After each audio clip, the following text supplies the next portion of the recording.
Carries it good. That's recording. Sweet. Great, thank you. Okay.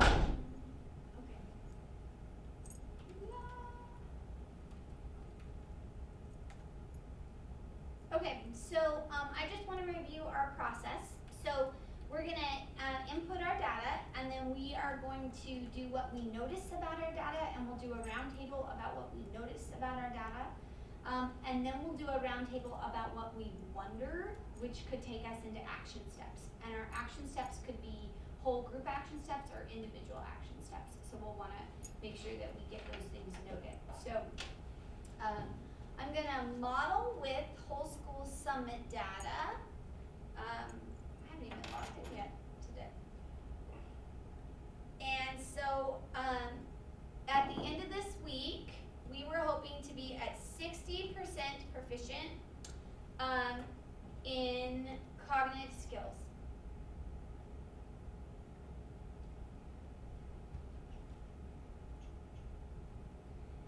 And our current marker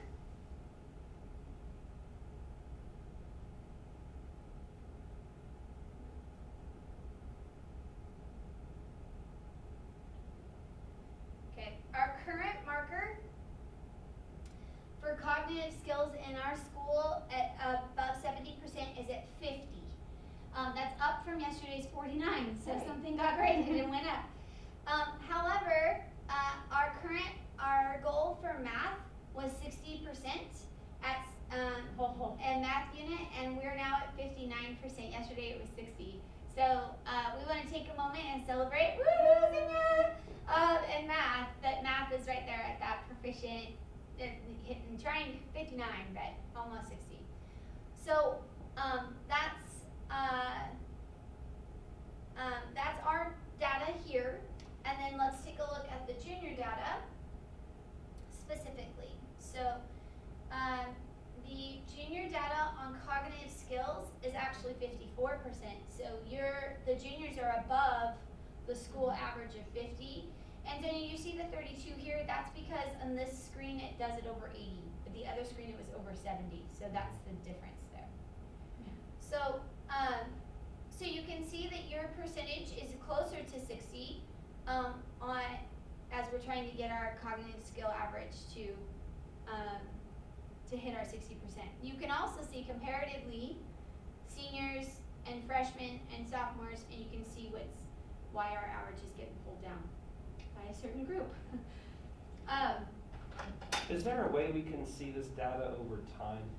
Just to see it through month to month, or just how it's progressed? Like, do we see a huge pickup in completion percentages around the holidays when kids are frantic? Yes. Or are we seeing a steady decline throughout the year because kids are burned out? Or is there a way we can see that? Yeah. Our Summit mentor shows us that. But Oh. I don't know if I have the access to see that. But she shows us But like it exists graphs. somewhere? Okay. Yeah. It'd be kind of cool to see. Yeah. So that's my data. So now I'm going to model what do I notice. Well, one of the things I noticed is that 6 weeks ago we were at 49%. So one of the things I'm noticing is that our school-wide cognitive skills percentage is somewhat stagnant. So that's what I notice. All right, so that's my model. So you guys can model what do you notice about your data. Go ahead, Fran. Well, I noticed that I have maintained the same, or roughly around the same amount of kids in English the whole year. So I have started with 80 to 81, jumped to 86 to 83, back to 81. Mm-hmm. So that's something I noticed as well. As far as like on track or passing, it has been improving steadily, but you can see when a line passes. Like you can see the difference where the 9th a line just recently passed, and so I went from 24% to 8%. Sorry, that's inferring, yeah. And then back up to 25. Well, that is an interesting, like 9 to 21, 24 to 8 to 25. Like that's the pickup when. Yep. Yeah. Okay. Cool. Cindy, how about you? What do you notice? Well, it's kind of funny. I have 63 people passing math unit, and I have 63 people on track and power focus area, but apparently it's different 63 because I have 52 people passing the class. Huh. So 11 people are somewhere either passing on track with focus area and not passing concept average, or other way around. Yeah. Well, that's gonna bleed into an easy action item, I think. Yeah. David, how about you? What do you notice? Yeah, with focus areas, I'm usually in the 50, 60 area. The week before, or the meeting before, it dipped because something had just turned. But a little bit of time has lapsed, and now I'm back in 60% or so. In terms of passing, I usually see this with forensics. As we get towards the end of the year here, the subjects we're covering, students, I don't know, this part of the, this time of the year, they just seem to like it more. We just did blood stuff, soon as explosions, and it'll be ballistics. I mean, we're in Idaho, and so, like, they're more captivated, it seems. I get them to do more work with it, compared to some of the more molecular crap that we did at the beginning of the year, just to set the foundation. So that's why I see 43% passing compared to last time 23 and 39 and 30. So it's as high as it's ever been. Well, one of the things that I pulled our cognitive school data last Friday, and I was pretty upset. And I was like, oh, seriously? 6 weeks later, we're still at 49%? So I've been in a wondering cycle for a couple of days. And so here's what I'm wondering as I move into my action step. I'm wondering if our cadence with input and feedback has gotten so stretched because of our bad schedule that we just haven't quite scored a final. And it doesn't have anything to do with me trying to cover too much or me not having cut because of the year. It's just time. I can't get through it to get to the thing that needs to be scored. And so that's one of my wonderings. And what's interesting is that history and English across the table in our building have not scored something cognitively yet this semester. And science and math tend to have done so. Yeah. So I think that isn't, that as a, like my instructional coach hat, that's what I've been thinking, that's what I've been wondering about, is that the stretch of time with our bad schedule not meeting our instructional cadence. Like, I think something's gonna come due and gonna get graded. That's one of my things I'm wondering about. What's this gonna do when we reopen and we have 180 minutes with these kids each week, but we've already had to cut stuff out? So, what, with this extra time, are you anticipating a spike in numbers? I don't know, what do you think? It's pretty cool from an educational research concept. Just like, to throw that in, I don't know, I've gone back and forth with that in my own head. I can make an argument for both sides, like, we could see a spike, we could see a decline. yeah. I really can make an argument either way, so I'm kind of just curious. I haven't planned out my fourth quarter unit yet entirely. Like, I have glimmers of hope, but for English, like, my time end of third quarter, beginning fourth quarter is SAT. Yeah. So I'm kind of crunched, and like, I'm still gonna be crunched regardless of how much time I have with the kids in class. So I don't see it really as bonus time, I just see it as Yeah, what does it, just. I guess science, we're doing ISATs in April as well, right? Yeah. So, yeah, It's just gonna be a quick test, but. it's still, it's one Yeah. more thing. I know, I am, from the numbers and the research stance about this big change that's gonna happen in the way that we study data, I'm fascinated. Yeah. But I don't know what's gonna happen. But I think it would be good practice for us to pay attention, right, really look at those numbers and see. Yep. Okay, well, we're supposed to move to our wonderings and our action steps. So Fran, as you look at your numbers, what's your action step you wanna take?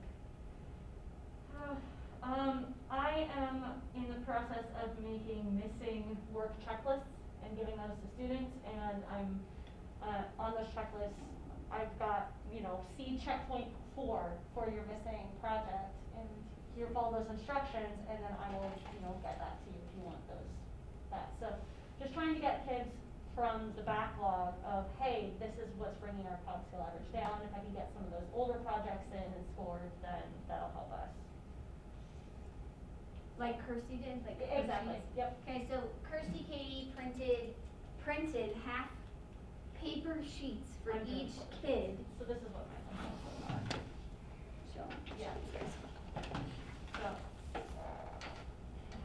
just projects and Oh, PFAs. yeah.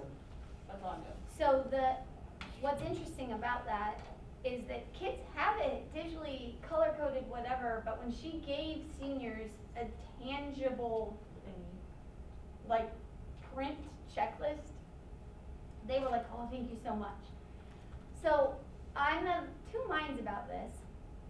We're trying to train our freshmen and our sophomores to manage their own, to track their own things, to be able to use their screens.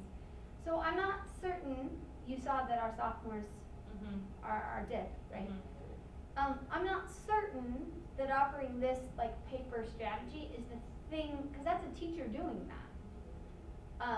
So I've been thinking about it for a couple of days. It's the right move, sure, for some of our upperclassmen who are super busy, but I don't know about our underclassmen.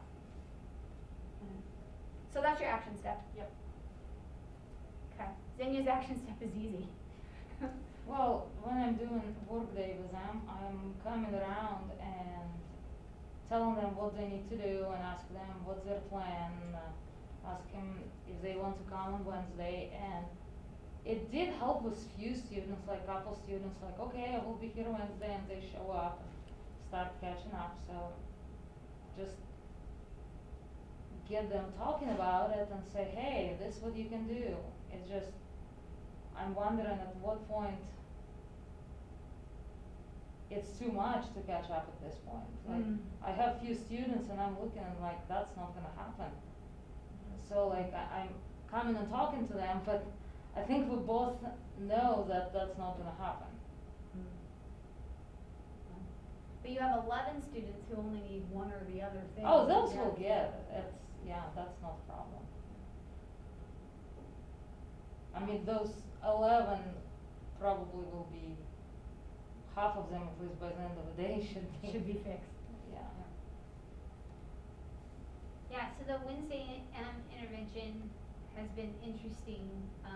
It's had a major effect size in our freshman group, which makes sense to us, right? And then it's had a pretty big effect size in seniors who were just needing to manage their time better. So. Do we have a distribution of what class comes the most? Like, are freshmen dominating the amount of like 140? It had been seniors, and then last week it was freshmen, Okay. because they had done a major push Okay. to get kids in, and what they had done is they had made sure parents knew, because with 15-year-olds, Yeah. actually the parents know. I heard that the juniors were not, that was our lower number. Yeah, I Yeah. didn't see any Hmm. change. I had a couple come in We had a couple. to take things, so. And some of them come into an ag phys because they have a Mhm. lab particularly that they needed to work on, but. Interesting. Action steps, David, for you? Oh, geez. Well, I guess for some of this is just to kind of continue what I'm doing. And action is just to kind of continue with discussing things that are more interesting to our particular demographic and cohorts here. I'm gonna have to do more about projects with these guys. Very soon I'm gonna have to start kind of designing some makeup stuff, because kind of what Zenny was saying, there's some that I'm just, it's too far, right? So I need to creatively figure out a solution to that. So like, you don't want them to go back and do the stuff they missed? Some of it they can't, just Yeah, because if they can. we don't have this, we ran out of supply, or something like Yeah. that, like, cause some of it involved consumable stuff, and that's have it now. Or some of it involved, setting up tons of microscopes, and I'm just like, I don't have access. I think other classes have occupied them, or someone has them because they're not on my shelves. So it's just tracking So now stuff. English department. Mhm. Because I did do a lot of recording, like I started putting them on Zoom, all the lectures. And then when we went on hybrid, after class, I record the lecture and put it in. So when they want to catch up, and I'm like, you can go watch our lectures. Yeah. Like, I'm not gonna teach you whole unit, but lectures are there, go watch it if you have a question. And few of them go and watching it and completing checkpoints. Mm. So it's kinda like, I feel it really helped me. Yeah, having made. I mean, you cannot, I decided to catch up in April, sit down and teach me whole unit, it's like, It's like, we don't. not happening, and now it's like, yeah, we'll teach you whole unit, it's right there. There are always some that, Go for okay, it. you know, May 1st, what do we do this year? It's like, what? Yeah. Yeah. Oh, I don't know, you will find out next year. Yeah. Yeah. Good luck in June. Yeah. Yeah. Okay, I think we just need to finish with RTI names unless you guys have done this already. We've got two. Let me pull up that I look at few today, what do you think about, so I didn't want to look at those who are like far gone. I have one of those, but I looked at a couple that I think are salvageable. So Max Perez, he's a really smart guy, but he is like falling off with his attendance, and He's always had shaky attendance. he did because Yeah. I think we can talk about him, cause his parents are pretty responsive. I talked to them in the He- beginning. He's a TA for Todd and Thiessen already for second period. Like, he's on an attendance contract, Hmm. so, Sounds like he's a good one to talk about then. yeah. Yeah. Because he was here on last week, looks like in mine and your class, he came late, Mhm. but then he disappeared after that. Looks like he was gone most of the day. So you already have two names and that would be the third? He was gone today. Yeah. Okay. Yep. Who are the other two names? Antonio Valero, Is he, have we already talked about Antonio, or is he? have we? It was just a I name. don't know. Because I honestly don't know Let me double check. what to do. I don't see him. Okay, I don't see him I either. don't see him. Okay, yeah. So- He's a good one, he's my mentee, so he's a good one to talk about. And he's one that will pull it out. Will he? Because I'm like, he is on that border where I think He will. it's not We just need happening. to get him here on Wednesdays. And Fran, would you like that name? Cause.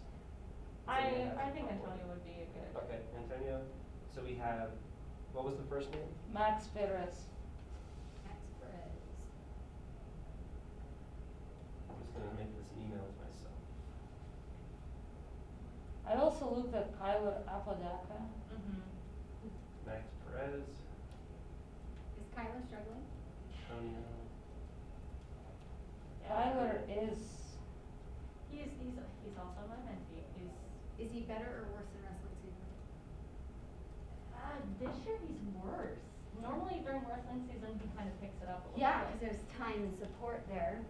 But this wrestling season, I think it's this year, I think he's kicked his butt. You should totally talk about Kyler. He's having, like, cause my concern with him, and this is just from a wrestling standpoint, Mhm. is he ended up having a really successful the end of Postseason? season, he Mhm. was not supposed to do what he did this weekend, and now he's going to state. Oh, wow. I'm worried, like, he ended up winning third and shouldn't have, and I'm worried that if Kyler, after this weekend, Mhm. like, that thing has been good, he could drop off, and we don't want that. What's his last name? Apodaca, A-P-O. Apodaca, how do you say it? Apodaca. Apodaca. Do you have one, David? No. Mm. He he has was chemistry. actually really funny, like, he missed very few classes. He always there, he takes notes, he answers questions, and at some point I'm looking, I'm like, he's like not passing anything. And I went and talked to him and I'm like, Kyler, why you're not passing anything? Because when we're working on the problems on the board, I'm asking questions and he's answering, so he understand, and I'm like, I understand when people don't get it, but you do get it, and it was funny, he actually started catching up, and he's like one focus area behind right now. and his concept average is, he's one of those 11 kids, like, Needs to pick something up. yeah, I so, haven't seen it. but I looked at his summit and he does, He in is, other subjects, he does much worse. he's honestly, he's a bubble kid. He's. It's like you have to come and knock on it, Except in like, history, his grade right now is. Yes. Okay. which Really? one focus area he's behind, he's got 6 out of 10, so Yeah. he'll pass it. So But he's close in math, he's. Kyler needs just a little bit. Yep. Yeah. it's like you Yeah. have to go and But he's talk not to showing him up that for you anything notice too, him. So I have to, Oh, his parents will kill him. yeah, so. Okay. Alright, so there's our 3. Okay. So we have Tyler. Two of Max, Branson and Andrew. T's. Yeah, Max Perez, Perez. yep. Okay. Alright, I'll send those names off right now. Well, I'm gonna stop the camera, and then David, I wanted to ask you about intro to scientific research and who you're worried about. It's on what? And who you're worried about. Oh, okay. Uh,